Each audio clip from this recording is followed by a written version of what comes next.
How to take revenge inside a sealed prison. The woman waited until the guard left. She quickly pulled out a hairpin and tied up her hair. Then she used the hairpin to unlock the cell door. She noticed a camera above her head. She carefully adjusted the camera's angle. She picked up a spoon. Then she filled half a cup of water. She quickly headed to the power room. She made a simple device with the spoon and water to trigger a power cut. At the same time, she calculated the timing of the blackout. She crawled into the ventilation duct.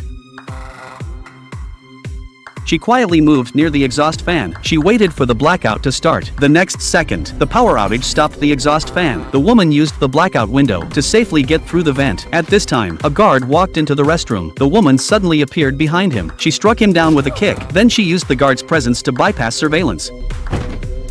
She also took the guard's weapon. She reached the cell where her target was. 2 shots ended the one who had harmed her parents. The sound drew other guards. When they arrived at the cell, they thought the guard had taken down the target. The woman had already crawled back into the vent to avoid the guard's search. She climbed through the ducts to the rooftop. At that moment, the guards arrived. The woman rolled over, pressed tightly against the wall, and used the cover of darkness to escape the guard's search. She slipped back through the vent again and quickly returned to her cell. When the guards checked her room, she was already lying in bed, pretending to sleep. The next day, she was released on bail for drunk driving. Soon the police discovered the truth. They found the woman's address. The woman pulled out a handgun hidden under the table. Then she turned on the water heater. Then she quickly slipped out of the room. She opened another unit on the other side of the building. When someone inside tried to speak, she quietly signaled him to stay silent. Then she rushed into the bathroom. She took out a long-range rifle hidden in the ceiling. By then, the police had reached her apartment door. They pushed a pinhole camera under the door into the room. They saw steam in the bathroom and also heard the sound of running water. Then the captain ordered his team to set up a small breaching charge on the door. They were ready to force their way in. Meanwhile, the woman set up her own device on the bathroom wall. She waited quietly. She only waited for the police's blast to start. Then she triggered her own device at the same time. The woman successfully used the police's explosion sound to cover the sound of her own blast. As they rushed into the room to search, the woman had already slipped through the hole in the wall and reached the elevator shaft. She used a belt to slide down the steel cable. She went through the ventilation system and reached the underground garage and destroyed all the security cameras. At that point, she successfully